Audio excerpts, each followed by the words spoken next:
Hi, everyone. Thanks for joining. Really excited to welcome our guest today, Avi Goldfarb. Avi is a professor at the University of Toronto and is one of the leading economists studying how AI is shaping work and the economy. And he's written extensively on this, including 2 books, one, Power and Prediction. And his research is really some of the most rigorous thinking out there about what AI does to jobs and the economy. So today he'll be talking to us about O-ring automation and the economics of bicycles for the mind. And in terms of Q&A, if you have any clarifying questions during the talk, feel free to put them in the chat and I'll call on you. And then we'll do also a Q&A at the end. So Avi, take it away. Okay, great. Great to see everybody. A handful of familiar faces, lots of new ones. Looking forward to this. I'm just gonna get my slides up. What I'm gonna be talking about is relatively new work with the J. Agrawal hands, my frequent co-authors on thinking about the economic impact of AI, and with an emphasis on comparing what's happening with AI with what happened with computers as they impacted the economy in the 70s and 80s and 90s. And so the broad framework is economics of bicycles of the mind. And a piece of that is going to be some of our newer work on O-ring automation. These papers, as drafted, are formal economic theory. I'm going to provide very little economic theory today. My goal is to frame it to summarize the empirical literature, what we know from the data, both on computers and AI, and then to anticipate how this might play out. If you're curious about the models, there's both available as MBR working papers, one called The Economics of Bicycles of the Mind, and one called O-ring automation. So, why bicycles of the mind? Steve Jobs read an article in Scientific American at some point in the 1970s. And in that article in Scientific American, it claimed that a human on a bicycle is the most efficient way to transport calories per gram per kilometer. And it's more efficient, that's why it's at the bottom. It's more efficient than a human alone. It's more efficient than all sorts of animals. It's more efficient than jet transport or cars or helicopters, and certainly much more efficient than rodents. And you'll note that a bicycle alone isn't even on the graph because a bicycle alone doesn't move at all, and it'll be way at the top in terms of infinite number there.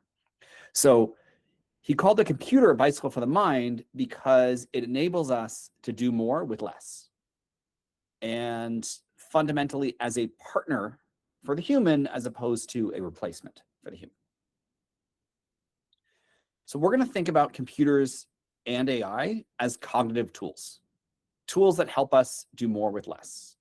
I'm going to open with 7 facts about computers and AI's impacts on the economy, and then I'll discuss a unifying framework that we've built to try to interpret these empirical results. First, computers, so thinking about the 1970s, 80s, 90s, and early 2000s, increase the productivity of adopting workers and firms, so at the micro level, and they increase productivity at the macro level. So you look at the macroeconomic data, this is Jorgensen et al. They show that computers were a fundamental contributor to productivity growth from the 1950s to about 2006. And then there's a handful of studies that look within firms to say, let's look at a company when it adopts information technology or when it invests in information technology. How does it affect their productivity? Probably the most well-known paper of these is the Bresnan, Brynjolfsson, and Hitt paper. And they again show that IT increases productivity. In both these papers, there's an important caveat to that result, which is that yes, computers increased productivity, but that productivity increase primarily occurred in the 1990s and early 2000s. And in the earlier period, the impact of computers on productivity were hard to find. There's I should have circled this thing right here. Okay. There is an old quote in the New York Times Book Review by Robert Solow, who won the Nobel Prize in Economics. And in 1987, he said, "You can see computers everywhere, but in the productivity stats." So in the 70s and 80s, everybody was talking about computers and they weren't showing up in the data. And it was only in the late 80s and especially in the 1990s that we saw computers in the productivity stats. Then this Bresnan and Nelson hit paper, they show why. And essentially, it takes years after adopting computers, somewhere between 3 to 10 years, before an organization can take advantage of it. There's a learning curve to use technology well. And in many cases, the first couple of years, you're worse off after you adopted the technology than you otherwise would have been. And then it requires some organizational change, we call co-invention, to figure out that transformation. Fact number 2, we are already seeing AI increase the productivity at the level of the worker in the firm. It hasn't, depending on who you talk to, it hasn't quite shown up in the macro data, but at the individual firm data, when we see AI adoption, we tend to see increased economic growth. Okay. There's the McElhern et al. Paper shows that this is true using using census data. So lots and lots of US firms, when they adopt AI, their productivity goes up. And then this is a study using Microsoft Copilot data saying when people start using Copilot, their, for coding, their computing productivity goes up. Third fact, computers increased inequality, both economy-wide and within adopting industries. So what you see when, with the adoption of computers, what we saw over the course of the 1980s and 1990s was increased wage inequality. And then even within industries, so Dranoff et al., in that paper, we showed that within healthcare, some hospitals, when they adopted electronic medical records, computers, did better and better and better, and others did worse. Okay. And so we saw an increased gap based on capabilities. And so the people who are already doing well started doing better, and the people who are not already doing well, it's not that they, in many cases, not that they did worse, but they didn't do as much better as, so inequality grew. So productivity grew, but inequality grew. The core result of the 1980s, the Otter, Katz, and Kearney, so you might have heard the expression skill biased technical change, okay, which is that computers are biased towards skilled workers, and so skilled workers do better. Yes, computers are skill biased technical change, but there is pretty solid evidence that every technology since 1800, every major technology has been skill biased, as in you need more education to use it productively. So the factory system required people to be able to show up on work on time, at work on time, leave on time, require them to understand how to tell time, for example, and get themselves to work and work for a fixed number of hours. That required education. And so we've had skill biased technical change for 200 years. What Katz, in a separate book with Claudia Golden, showed is what matters isn't skill bias per se. It's instead, they called their book The Race Between Education and Technology. They called it a race between education and technology because we keep having technologies that are skill biased, but until about 1970, we were able to educate the population faster than we needed an increase in high-skilled people.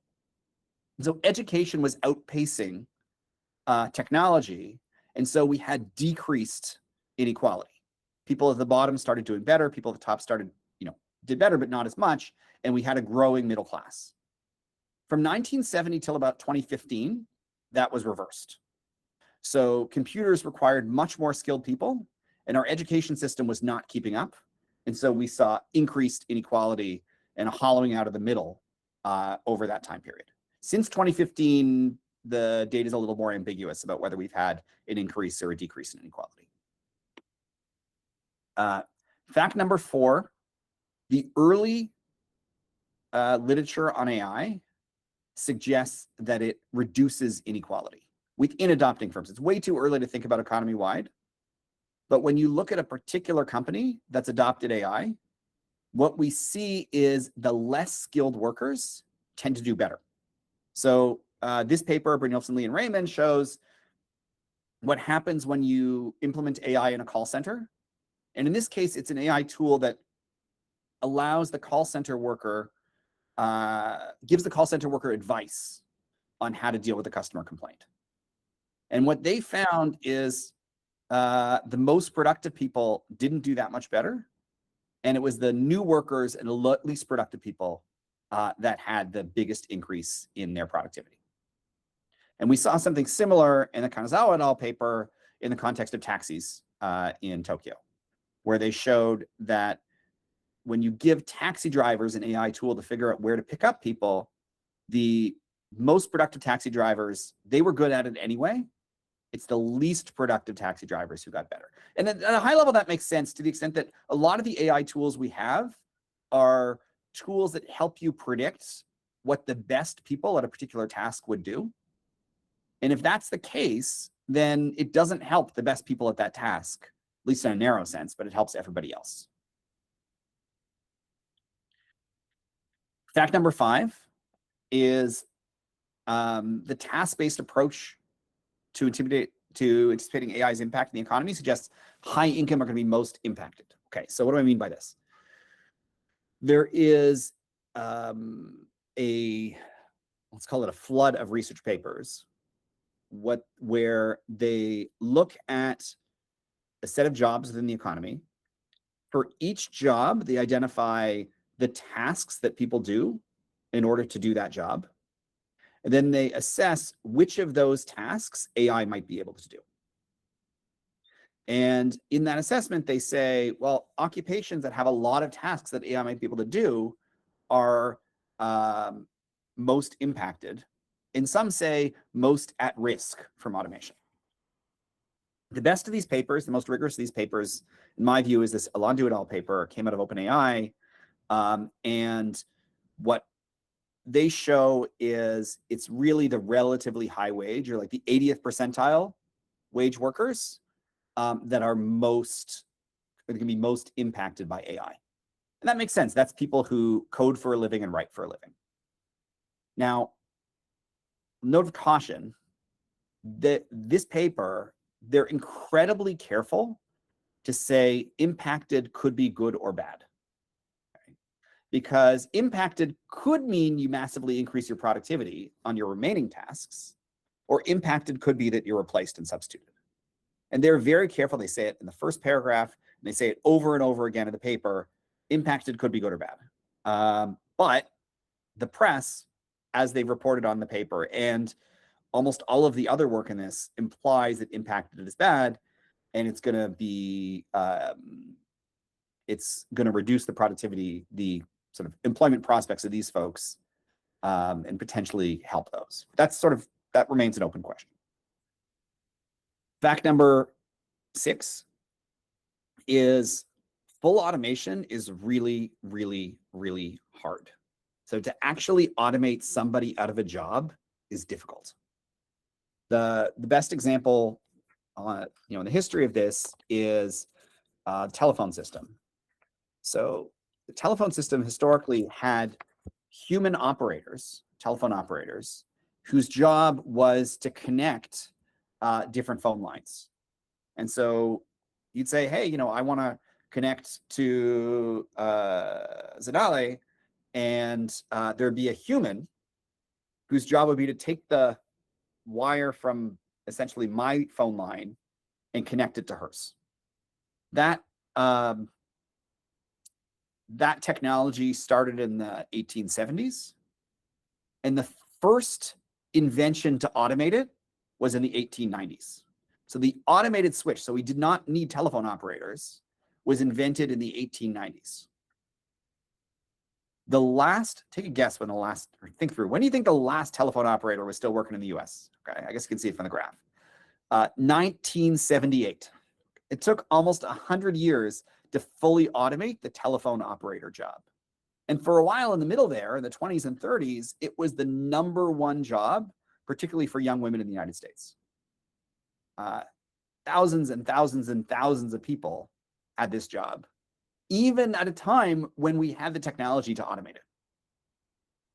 And what made it so hard is that they did a bunch of tasks as part of the work, and the switch automated some of them, but not everything.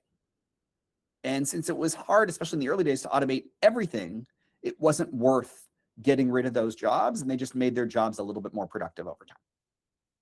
I'm gonna come back to that when we talk about O-ring. Last piece that I'll get to if time is when you adopt technology in an organization, the composition of workers changes. I'm going to get to this in a little more detail in the context of the Microsoft Kinect. But the Law and Chen paper looked at accounting and said, when accounting firms started to adopt machine learning tools, it massively increased the returns to communication skills. So you think about accountants, maybe, I don't know, you have your priors on accountants as being good or bad communicators, but as AI is getting better, the evidence is showing that the returns to an accountant to be a good communicator are much higher than they used to be because of AI. And so that means your teams, the groups of people that you need in an organization in order to deliver value, the skills required, the skills involved change. Okay, so in the paper, we develop a formal model. And in the formal model, humans do 3 things.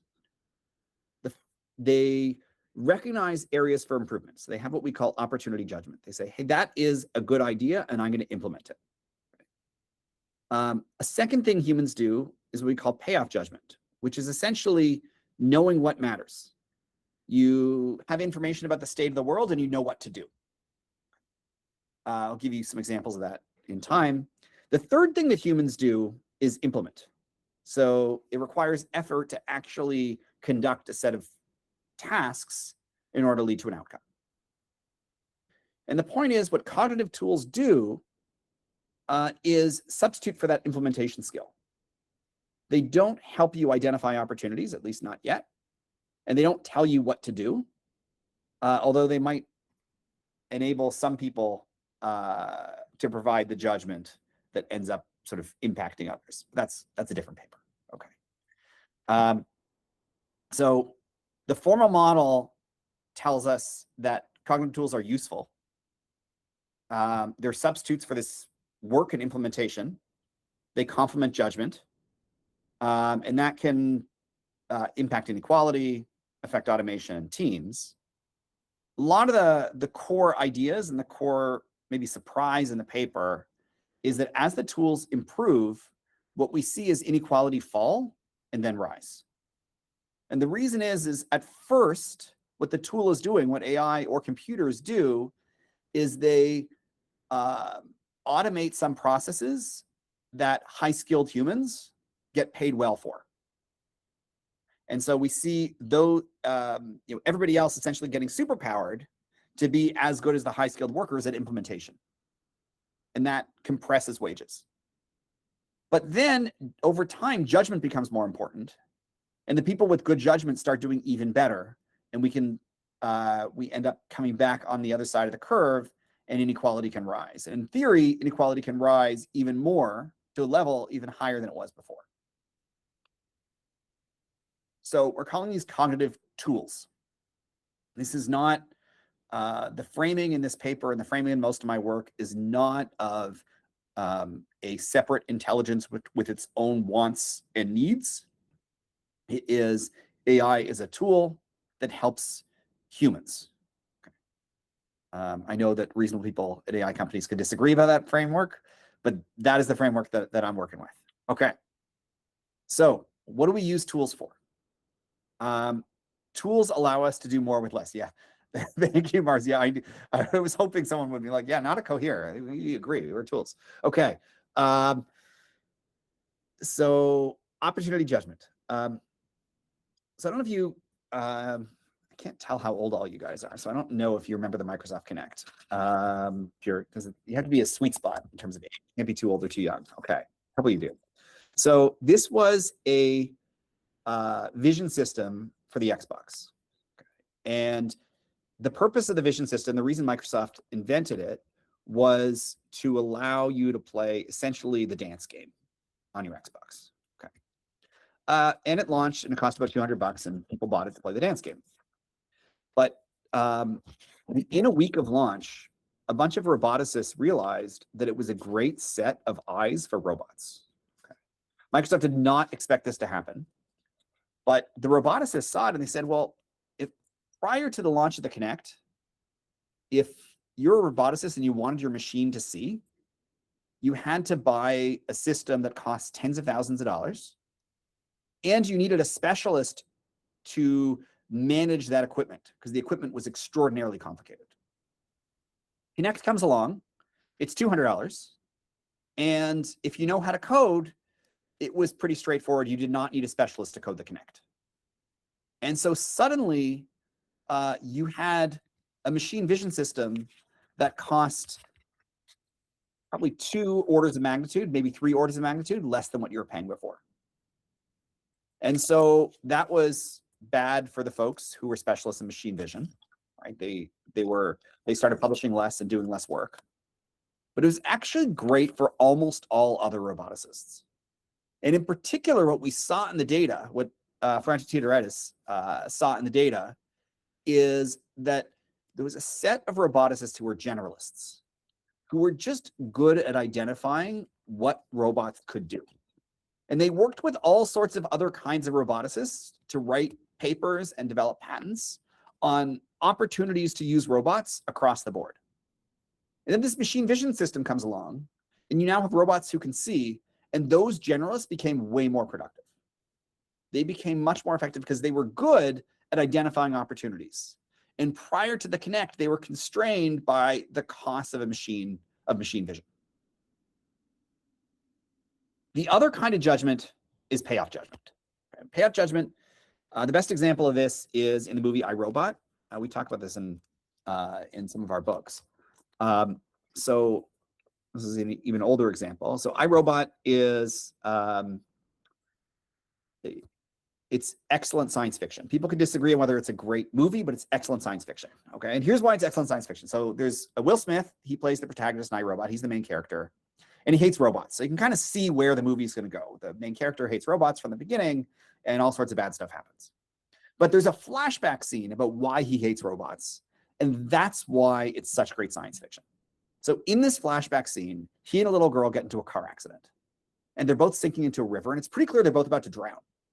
And then a robot comes along, humanoid robot, and rescues him and not the girl.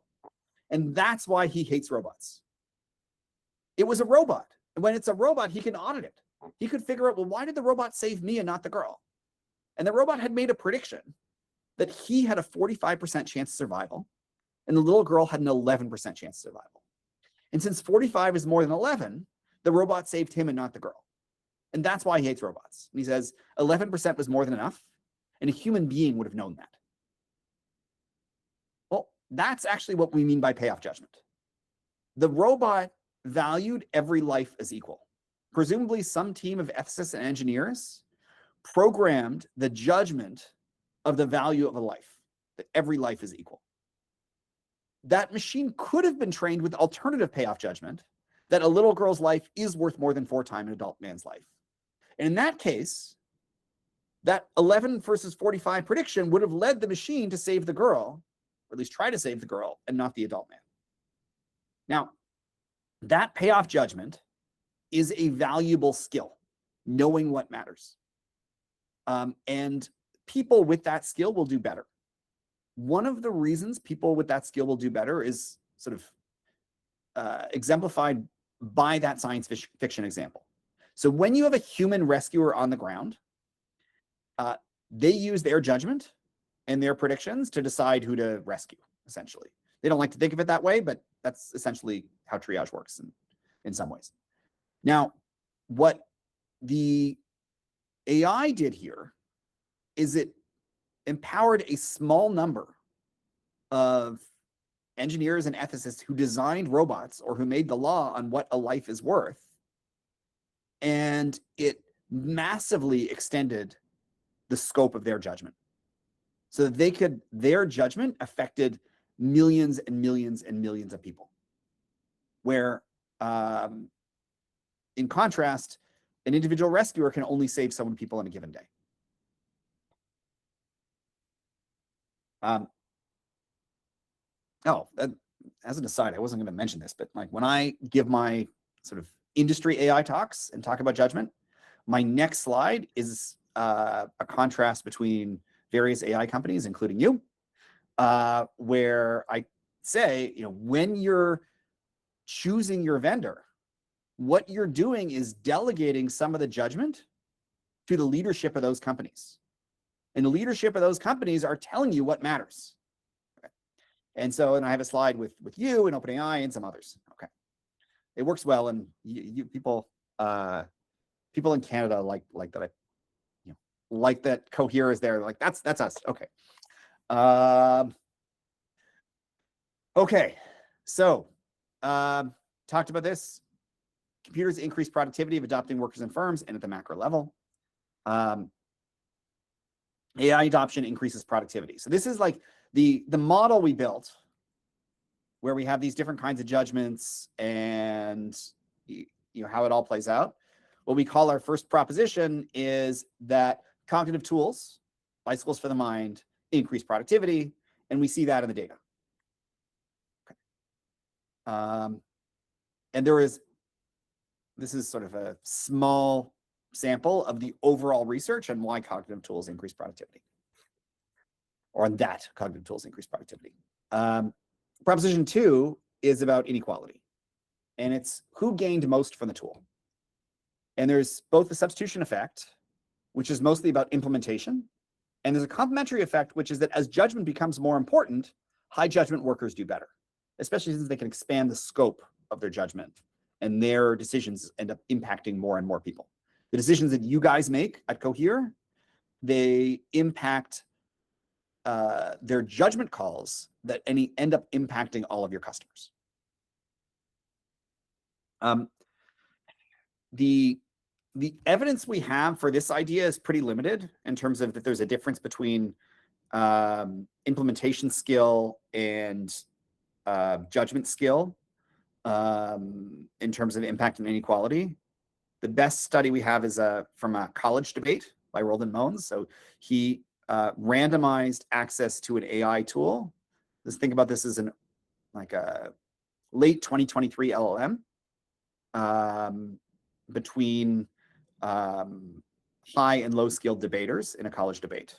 And I see I lost my animation, apologize for that. But the first point is over here that in clarity, low skilled workers were helped by the tool more than high skilled workers.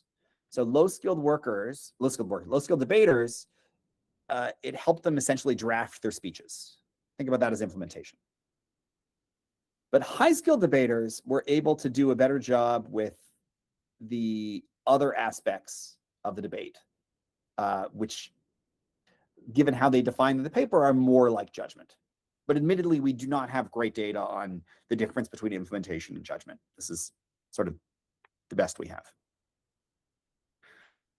Another paper, I don't know if you guys have seen this paper. This has gotten a lot of attention. This Canaries in the Coal Mine paper by Eric Brynjolfsson and his co-authors.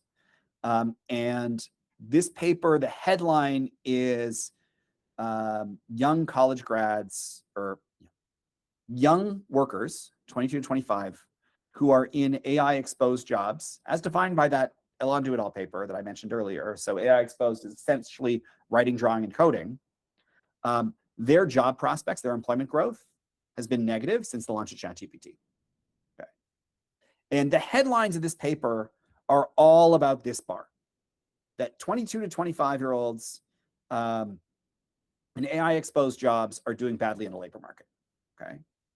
And that makes sense. And new grads who have been trained to draw and write and code, they arrive at work and AI can write and draw and code, and maybe their employers need less of them, need fewer of them.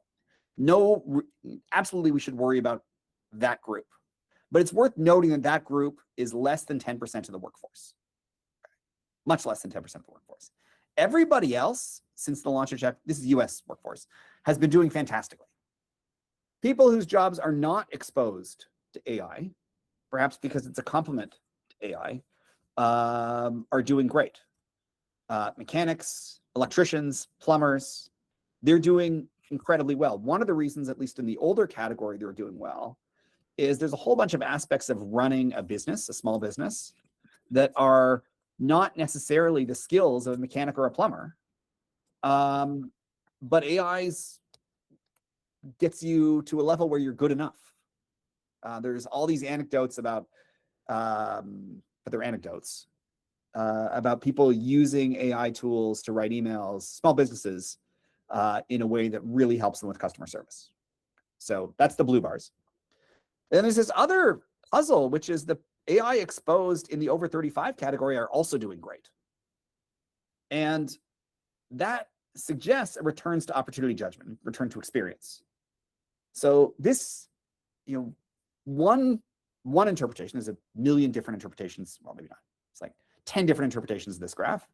But one of them is this group is the AI is doing implementation and replacing the young workers who would actually be coding and writing. These folks, the oranges over 35, they're good at identifying opportunities. And what AI is doing is allowing them to identify more opportunities to do great work. And so their employee prospects are going up. And so we have this now. So proposition 3, the third result in the paper, is we should see the inequality fall, and then at some point it might rise again. So this is the compression because people who are good at implementation become less important, or at least everybody else becomes as good at implementation as they are. And then as judgment becomes more important, the people who are good at judgment start doing better and better and better. And in computers, we have the benefit of decades of history, and we're sort of in the long run. And now people who are good at figuring out what computers can do for them are doing even better. And this is true at the individual organization level. These are sort of macro papers. And then I talked about Goldman Katz and this race between education and technology. And I said we have this puzzle for AI that, well, we expect the future to be like the past. So we kind of expect AI to have the same impact on inequality that computers did. But almost all of the work so far, I'll get to the exceptions in a second, almost all of the work so far shows that when a company adopts AI, we see compression. And that's true. Like this is call center workers, this is coders, this is consulting, this is in resumes. Oh, I didn't even realize I was citing you. Look at that. Okay, that's kind of fun. Right? It's there's been general evidence of inequality down. Okay, now there's a couple of exceptions. The most robust one is this Otis et al. Paper. They show that if you give, I believe it's in Kenya, if you give entrepreneurs or small medium business owners in Kenya access to an AI tool that helps them with strategy, with retail strategy or company strategy, that it's the more successful of those businesses that end up doing better. And if anything, the less successful ones do worse. And I view that as essentially a boundary condition on the overall result, which is that from my understanding of their data, the people who they're calling high-skilled workers in the North American context would be low-skilled workers. And the people who are calling low-skilled workers would be, are essentially subsistence. And so there's a boundary for that you do need some skill and experience in order to use the technology well. The other results are hard to tell. Like Hello InvestGuard, it's like, it really depends on how you define inequality. So if you define inequality in terms of wages and income, inequality goes down. But if you define it in terms of certain vulnerable groups, gender and race, then inequality goes up. So there's some subtleties there. Or it's gender. I think this is Danish data, so I don't think they have meaningful data on race. Although he has it in a different paper. And then within the sciences, Trinchero shows that superstar scientists do even better when machine learning tools become available. Okay, so we have all these papers on the task-based model. I've sort of walked through this, that one interpretation of what we've seen so far is all the task-based exposure results are in that first phase. They're in the going, because they're about replacing implementation tasks and based on what the world used to look like. And we're not yet in a world where the judgment is becoming more important. And so the results we have about decreasing inequality are a function of a short term where we do see that there is some substitution at the high wage side, but the value of judgment hasn't played out. So this is a short-term result, and maybe we should expect an increase in inequality over time. Okay. I've highlighted that full automation is challenging. AT&T is the best example of that. Another version of that is everyone thought that ATMs, that bank machines, would mean the end of the bank teller. And it turned out, as bank machines, we had no change in bank tellers. And in fact, bank teller wages went up with the diffusion of bank machines or ATMs. I'm not sure if I should be using Canadian or American language here. Okay. As we saw ATMs diffused, the job of the bank teller changed. They used to distribute money and be marketers. And increasingly, they essentially became salespeople for the bank. And the productivity of human salespeople, that role was much higher. And so they didn't lose jobs and their wages went up. Okay. And essentially, they had a bunch of tasks in their workflow. As the computer, as the ATM automated the cash dispensing task, they moved their attention and their time to the other tasks within the workflow. So that's the idea of our O-ring automation paper. So O-ring automation is the idea that tasks within a workflow are complements. It's based on the classic paper by Michael Kramer on the O-ring economy. And his point in that paper is that firms and economies, strong economies tend to do better, and they do across the board. So, and as soon as someone who even as a manual laborer in one country moves to a high wage country, their manual labor becomes much more productive. And the reason he says, isn't because their manual labor per se, like they cross a border and they're suddenly more skilled. It's that all the complements to that manual labor, all the other things involved in the workflow, are so much better that person's work becomes much more productive. The metaphor of the O-ring comes from the 1986 space shuttle disaster, the Challenger disaster, where the shuttle failed because there was one tiny part, an O-ring, like a washer, that became brittle in the cold. And that one tiny part became brittle, which led to a gas leak, which then led to the shuttle blowing up. And so it's an O-ring story because one tiny piece, if it fails, can cause the entire machinery to fail. And so we think about complementarity means that productivity is multiplicative.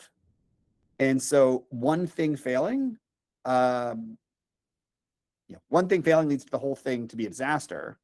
But within firms, within jobs, and within economies, the general idea is that a lot of the tasks and a lot of the things that people do within the economy are complements.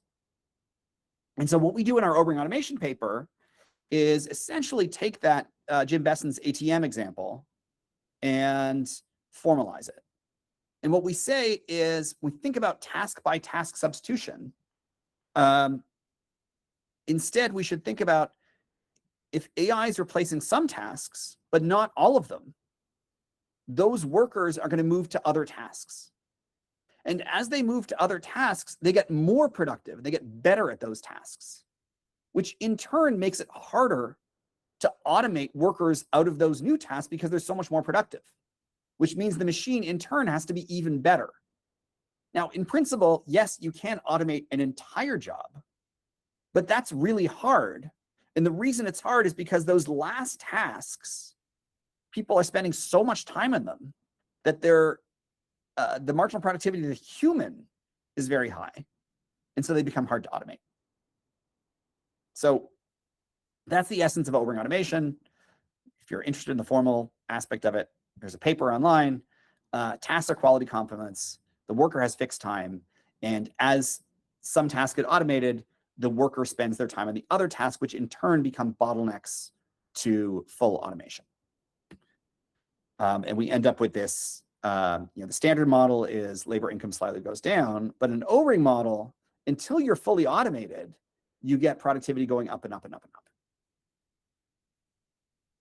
So that's a summary. You should think about computers and AI as tools. And with this unifying framework and thinking through the difference between implementation and judgment to try to interpret 7 different results on how we understand both computers and AI diffused.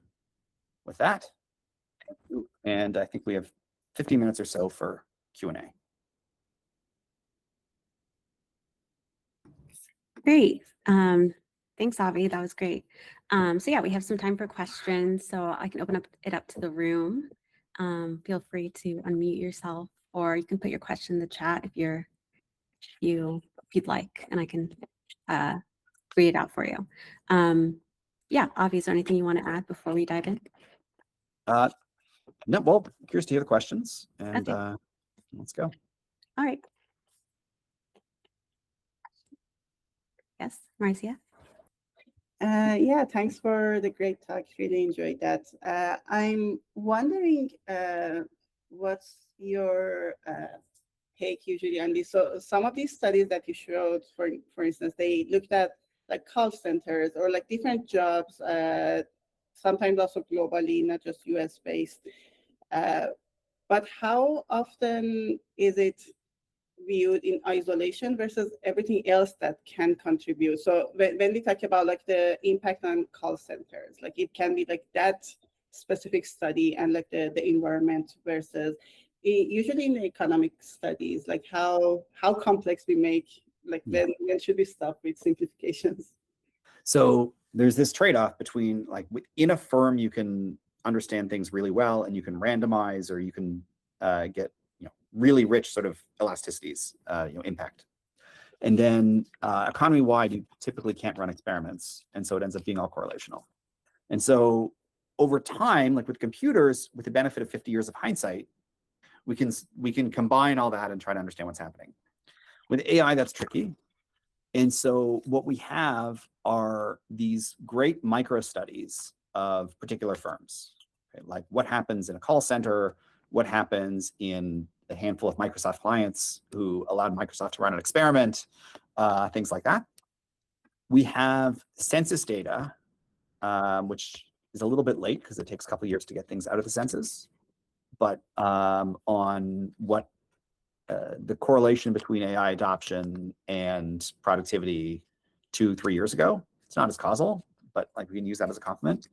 What we don't have, and we're not going to have for a while, unfortunately, is what if AI automates the call center completely? Right? So we have these studies that say within a call center, if the call center adopts AI, the call center becomes more productive, and it's their new workers and less productive workers who do better. But we know that automated call centers are diffusing already, and we haven't seen the macroeconomic impact of that. So that, unfortunately, in terms of rigorous data, we'll have to wait. And that's what we need theory for. So because we can calibrate theory, but we don't have rigorous analysis of that. The best we have is like the McElhern stuff on AI and the census.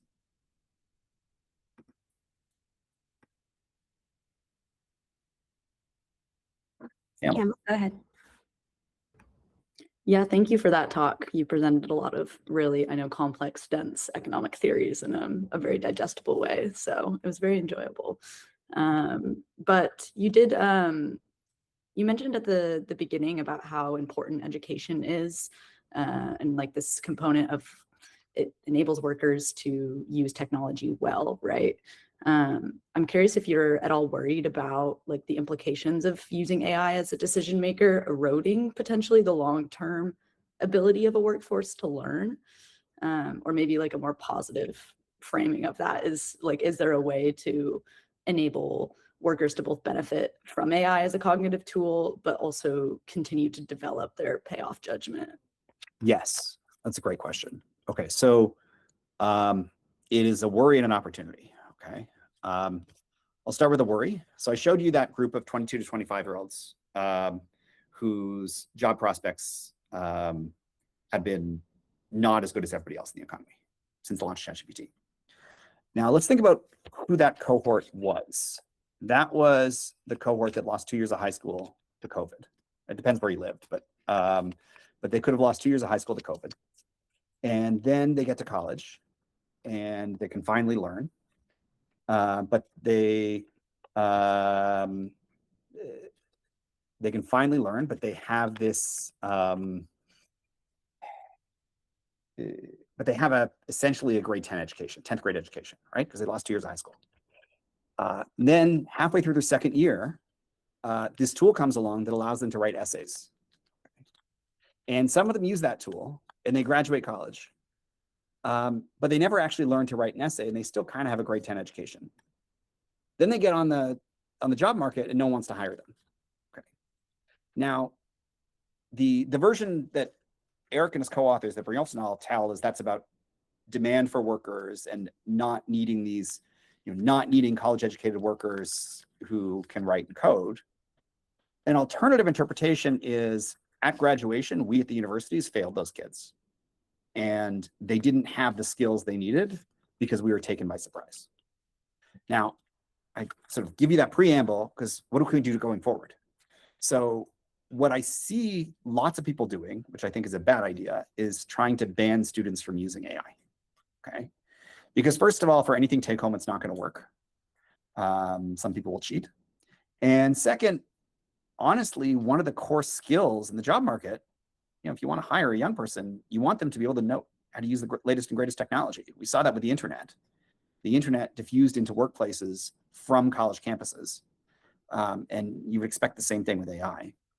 And so then it's on us. Okay, so what can we in higher education do to try to ensure that our students upon graduation have the right set of skills? And every university has their own take. My take is students need to know facts.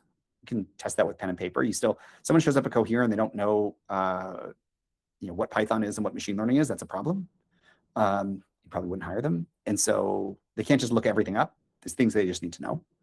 They need to know how to use AI, which means that assignments have to teach them that they're superpowered because they have access to this tool and they can do so much more. So like in my assignments, instead of asking them to write an essay or write a business plan, I now say, okay, develop the product, design the prototype, design the website, show the videos, do everything you possibly can in order to, and it's a lot more fun and the top students do really well. And then the last thing is judgment. You have to actually know what matters. And that is hardest because historically, you don't learn that at college. You learn that once you graduate and start working and you get lots of experience. And arguably the case method in business school is trying to teach people judgment, but that doesn't really work anymore because everyone can just use the AI to cheat on the case. And so that's something we got to figure out. A great question. We have a question from Isabel regarding the Brynjolfsson study. How are certain professions classified as high or low AI exposure? And what are the metrics used to inform the boundaries? And are those boundaries constantly changing? So they use, hey, Isabel, it's my niece. So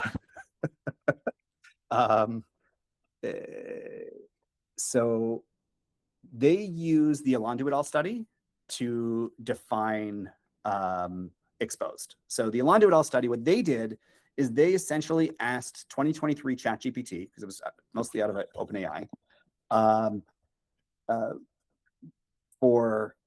actually, let's start with, for every single job, or for lots of jobs in the US economy, there's a data set called the ONET data set. And in the ONET data set, it tells you all the tasks that at least a set of government workers decided are involved in a job. So, radiology has something like 30 tasks in that job. And what Alondu et al. Did is they looked at those 30 tasks, or the tasks associated with every job, and they asked ChatGPT, which of these can you do, essentially? And then which of these do you think your ChatGPT will be able to do that you'll be able to do in a year or 2 years or 5 years? And that was how they defined exposure. Okay, so the jobs that had a large percentage of their tasks that were automatable. And then Brynjolfsson et al. Divided that into 5 groups. So they just did it in quintiles.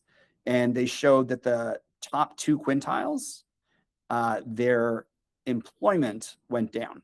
And then they did controls for things like, well, maybe that was demographic and there just aren't as many people or things like that. The controls all suggested, yes, employment went down, with one super important caveat, which is the wages of those people went up. Okay. So yes, those people, that cohort, if you were in an AI exposed occupation, you were less likely to work. But if you worked, your wages were higher than they were in the pre-period, even relative to many other cohorts. And there's lots of potential reasons for that. One of the ones that I think is particularly likely is, think about all the things that cohort went through. Okay, we talked about that before, COVID and ChatGPT and all that. If you still managed to learn stuff and get a job and be productive after all of that, then you're pretty impressive. And so then you're, conditional on those struggles. If you manage to work, then you've got to be in the top part of that cohort, and your wages are going to be relatively high. Tadapudi, go ahead. Sorry, I don't know if I pronounced that right. Hi, thank you so much. Thank you so much for the talk, Avi. I think it was really great.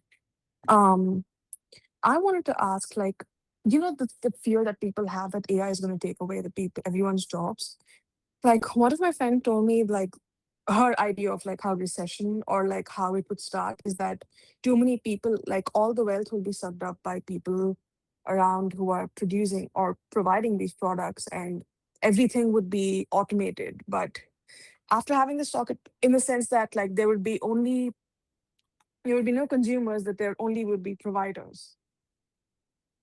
And I know that you work at the intersection of economy and AI integration. So I just want to get your thoughts on that. And I know that the entire talk was the antithesis of the entire assumption that my friend had. So there's an active debate right now on how this is going to play out, and honestly, we don't know. Right? So there are a small number of economists who are worried about first order worried. Everybody worries about it, but first order worried that it seems likely that AI can automate many jobs all at once, and so we'll have mass unemployment. And the reason it's doing that is it's making firms so much more productive that the owners of capital essentially become much, much wealthier. Okay, so that's the worry.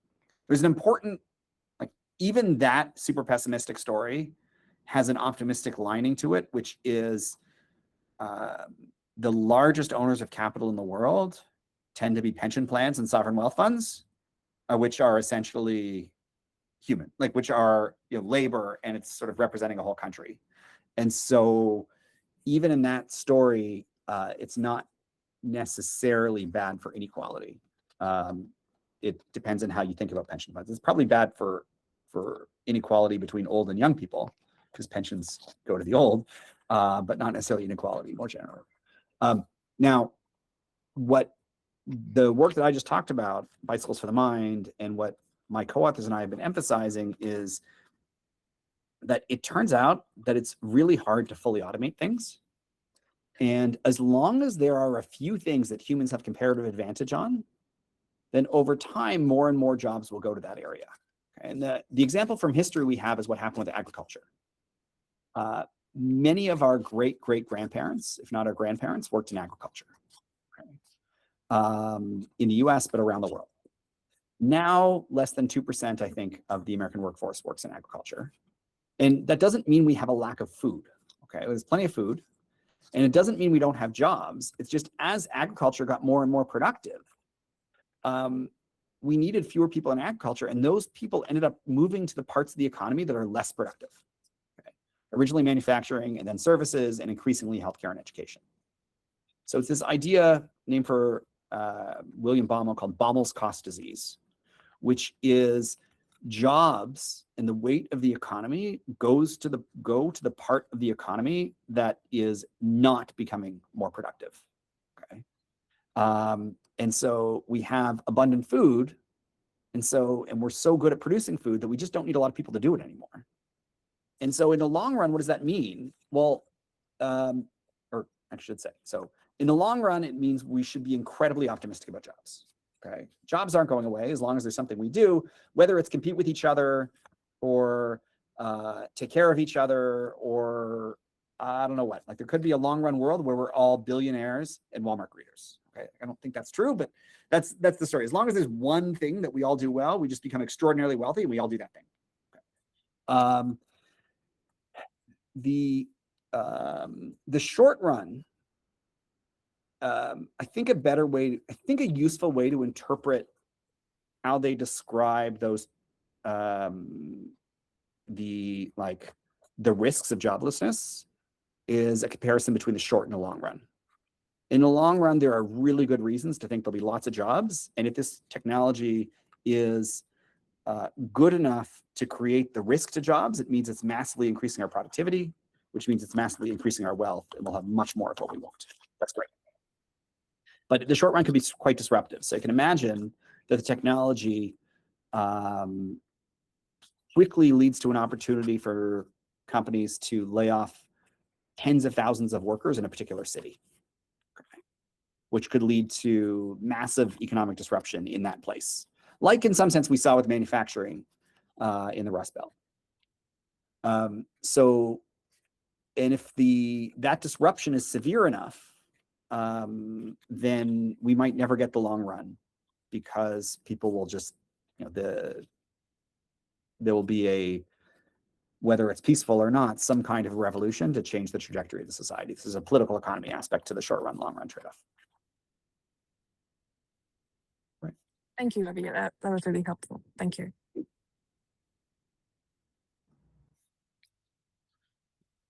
Oh, gang. Last question. Yep. Yeah. Thank you. Really appreciate your wonderful presentation.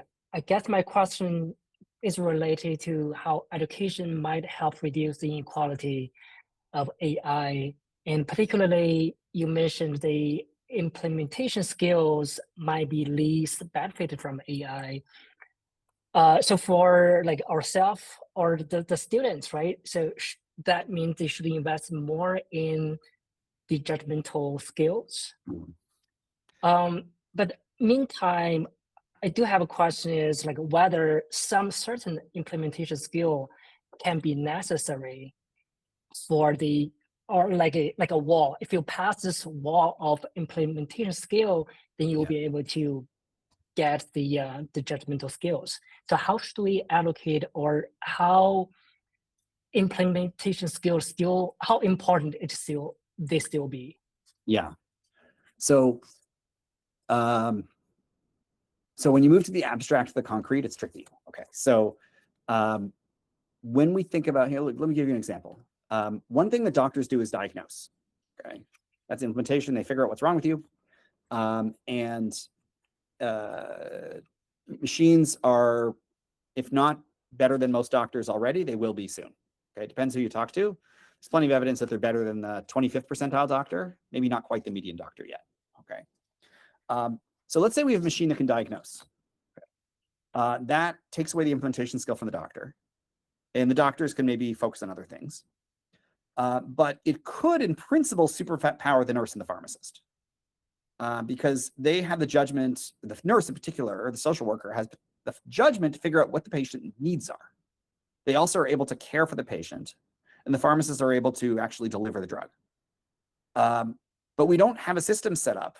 We don't have an education system of here's how to use a machine well to diagnose.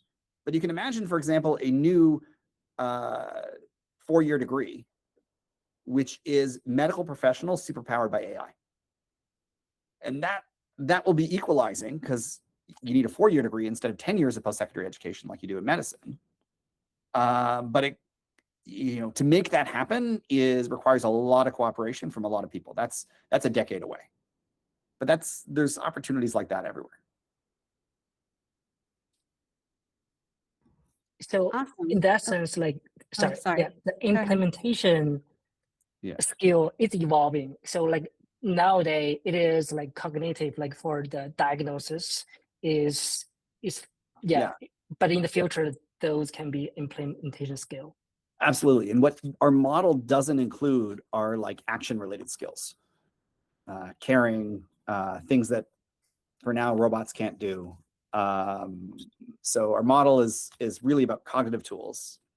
And you should think about there's probably a whole set of actions that that become more valuable as a skill as AI implementation, but cognitive things becomes better. Thank you, Avi. Thanks. Thank you everyone for the great questions. And thank you, Avi, for that. It was a really great presentation. We really appreciate you joining us today. My pleasure. Great to see yeah. you all. Take care. Thank you.